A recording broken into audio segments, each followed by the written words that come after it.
नमस्कार। देश काल में आपका स्वागत है। मैं हूं मुकेश कुमार। दोस्तों, क्या जम्मू कश्मीर को राज्य का दर्जा मिलने जा रहा है? क्या जम्मू को कश्मीर से तोड़कर अलग किया जा रहा है और उसे राज्य का दर्जा दिया जा रहा है, लेकिन कश्मीर को केंद्र शासित प्रदेश ही बनाए रखा जाएगा? आखिरकार जम्मू कश्मीर के साथ क्या होने जा रहा है जिसकी इतनी चर्चा है? चर्चा ये थी कि 5 अगस्त को, जिस दिन धारा 370 2019 में केंद्र सरकार ने हटाई थी, उसी दिन कोई बड़ा निर्णय केंद्र सरकार ले सकती है। और चूंकि उसके 2-3 दिन पहले ही प्रधानमंत्री और फिर गृह मंत्री अमित शाह राष्ट्रपति से मिले थे, तो उसी समय से कयास लगाए जाने लगे थे कि जम्मू कश्मीर के मुतल्लिक कुछ न कुछ होने वाला है। 5 अगस्त की तारीख महत्वपूर्ण है इस सरकार के लिए। कई बड़े निर्णय 5 अगस्त को लिए हैं उसने, और इस 5 अगस्त को भी वो ऐसा कोई बड़ा बम फोड़ सकती है। लेकिन जाने क्या हुआ, 5 अगस्त की तारीख निकल गई, वैसी कोई घोषणा नहीं हुई। क्यों नहीं हुई, इसके कारण हमें शायद आने वाले दिनों में पता चलेंगे। लेकिन एक यही वजह नहीं थी कि केंद्र सरकार जम्मू कश्मीर को राज्य का दर्जा देने के बारे में सोच रही थी, बल्कि इसके और भी वजहें थी। एक दूसरी बड़ी वजह यह थी कि 8 अगस्त को सुप्रीम कोर्ट इसी मुद्दे पर एक याचिका की सुनवाई करने जा रहा है। ज़हूर अहमद भट्ट और खुशीर अहमद मलिक ने सुप्रीम कोर्ट में एक याचिका दाखिल की थी कि केंद्र को समयबद्ध तरीके से राज्य का दर्जा बहाल करने के लिए निर्देश दे। तो मोदी सरकार शायद इस कोशिश में थी कि 8 अगस्त को जब ये मामला सुनवाई के लिए आए, उसके पहले ही वो ये काम कर डाले। हो सकता है अभी 8 अगस्त के पहले 2 दिन का वक्त और है, इस बीच में भी कुछ फैसला हो सकता है, कुछ ऐलान हो सकता है। लेकिन सिर्फ इतनी ही वजह नहीं थी कि ये अटकलबाजी है, कयास लगाए जा रहे हैं, चर्चाएं गर्म हैं, बल्कि ये बड़े पैमाने पर इसको विश्वसनीय तरीके से पेश किया जा रहा था। और आप देखिए कि अगर ऐसा न होता तो जम्मू कश्मीर के जो मुख्यमंत्री हैं उमर अब्दुल्ला, वो ट्वीट न करते। हालांकि वो बार बार जम्मू कश्मीर के राज्य के दर्जे की बहाली के लिए मांग कर चुके हैं। उनकी सरकार ने पहली कैबिनेट बैठक में ही एक प्रस्ताव पारित किया था इसके मुतल्लिक, फिर जिसे राज्यपाल मनोज सिन्हा ने मंजूरी दी थी, और ये प्रस्ताव केंद्र सरकार को भेज भी दिया गया था। उमर अब्दुल्ला का कहना था कि केंद्र शासित जो दर्जा दिया गया है राज्य को, वो अस्थायी है और उसको बहाल करने के लिए राज्य का दर्जा वो हर संभव प्रयास करेंगे, यहाँ तक कि अपने मुख्यमंत्री पद कुर्सी को भी छोड़ने के लिए तैयार रहेंगे। केंद्र सरकार का रुख क्या था? गृह मंत्री अमित शाह ने 2024 में जम्मू कश्मीर को उचित समय पर राज्य का दर्जा वापस देने की बात कही थी। अब उस उचित समय अभी तक आया नहीं है। 5 अगस्त को उचित समय माना जा रहा था, और लेकिन हुआ नहीं। अब देखिए कि उमर अब्दुल्ला ने इस बारे में अभी ट्वीट किया है, एक दिन पहले, और उसमें उन्होंने संभावनाएं अपनी तरफ से क्या की थी। जब ये चर्चाएं चल रही थी तो उन्होंने ट्वीट किया था, कल कुछ नहीं होगा, सौभाग्य से कुछ बुरा नहीं होगा, लेकिन दुर्भाग्य से कुछ अच्छा नहीं होगा। अब ये जो उन्होंने कहा था वो राज्य के पूर्ण दर्जे के स्टेटस को लेकर ही कहा था, लेकिन इसमें द्विअर्थी थे। बहुत सारे लोग मानते हैं कि उनको पता था। अब दुर्भाग्य और सौभाग्य की बात बुरा और अच्छे की बात उन्होंने क्यों की, इसका भी विश्लेषण लोग अलग अलग तरीके से कर रहे हैं। लेकिन इस तरह से भी देखा जा रहा है कि जम्मू और कश्मीर का बंटवारा होगा, ये एक दुर्भाग्य होगा, बुरा होगा, और हो सकता है कि कश्मीर को राज्य का दर्जा मिल जाए, ये अच्छी बात होगी। महबूबा मुफ्ती ने भी 5 अगस्त को ही, जो विपक्ष की नेता हैं, एक पोस्ट किया, और जाहिर है कि 5 अगस्त को उन्होंने काला दिन बताया, क्योंकि इसी दिन धारा 370 को ख़त्म किया गया था। उन्होंने इसे असंवैधानिक बताया था और कहा था कि जम्मू कश्मीर की स्थिति पहले के बजाय और बिगड़ गई है, और लगातार केंद्र सरकार 370 की बहाली की बात कर रही है, लेकिन वो कर नहीं रही है। ये 3-4 मोटी मोटी चीज़ें जो इस जम्मू कश्मीर के राज्य के दर्जे की बहाली से जुड़ी बातें हैं।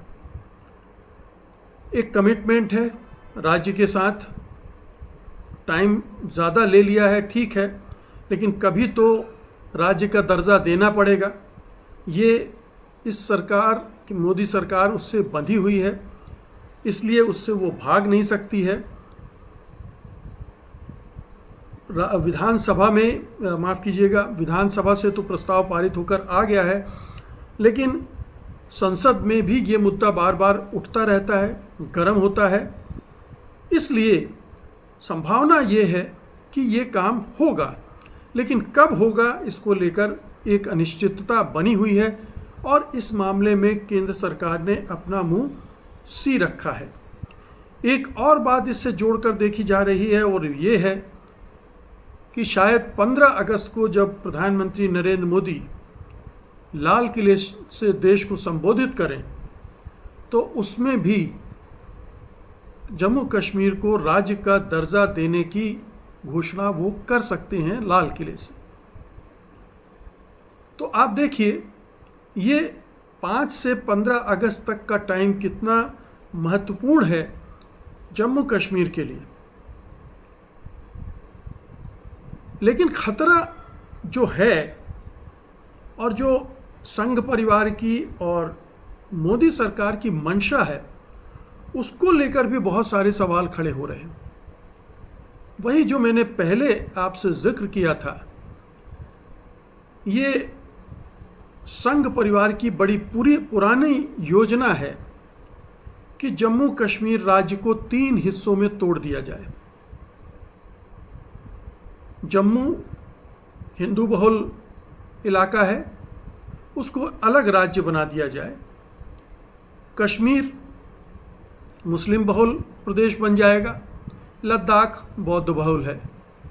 इस तरह से वो 3 टुकड़ों में करके जो जम्मू कश्मीर इतना बड़ा राज्य है, उसको छिन्न भिन्न कर देना चाहता है, उसकी शक्ति को तार तार कर देना चाहता है, ताकि जो सम्मिलित चुनौती है वहाँ से कोई ना उठ सके। क्योंकि जब टुकड़े में हो जाएगा तो जम्मू में, चूँकि इस क्षेत्र में बीजेपी का प्रभाव ज़्यादा है, तो बहुत मुमकिन है कि जम्मू में बीजेपी की ही सरकार बने, बीजेपी का ही राज हो। तो जम्मू कश्मीर का एक बड़ा इलाका उसके नियंत्रण में आ जाएगा, सीधे नियंत्रण में आ जाएगा। सरकार भी हमारी होगी, कानून व्यवस्था की पूरी जो मशीनरी है वो भी उसी के हाथों में होगी। उसका आइडिया ये है, और उस पूरे जम्मू को पूरी तरह से भगवाकरण करने में उसे आसानी हो जाएगी।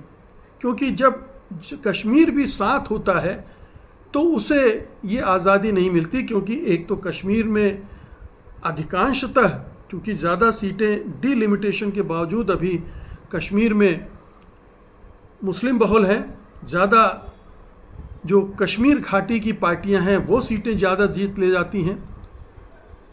जम्मू रीजन में उनकी पकड़ पहुंच कम है, कांग्रेस की थोड़ी बहुत पकड़ है, और कांग्रेस बीजेपी के बजाय कश्मीर की पार्टियों के साथ जाना चाहती है, क्योंकि जैसे नेशनल कॉन्फ्रेंस है वो सेकुलर सोच वाली पार्टी है, वो विभाजनकारी राजनीति नहीं करती, हिंदू मुसलमान की राजनीति नहीं करती है, और वो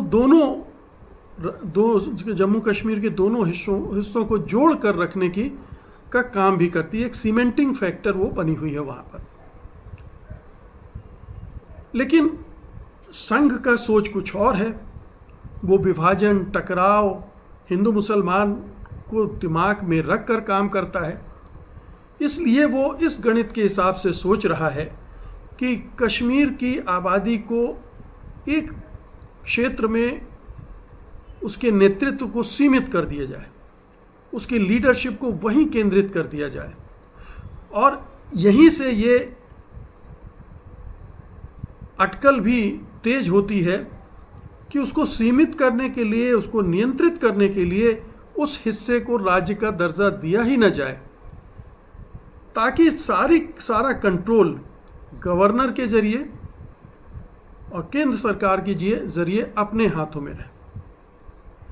एक तीसरा आइडिया भी चल रहा है, और वो ये है कि जम्मू कश्मीर को राज्य का दर्जा तो दे दिया जाएगा,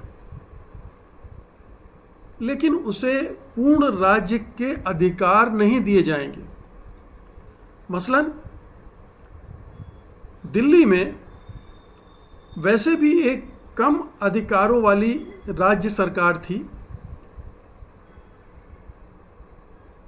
बाद में मोदी सरकार ने राज्य सरकार से वो अधिकार भी छीन लिए ऑर्डिनेंस लाकर और फिर बिल पास करवाकर।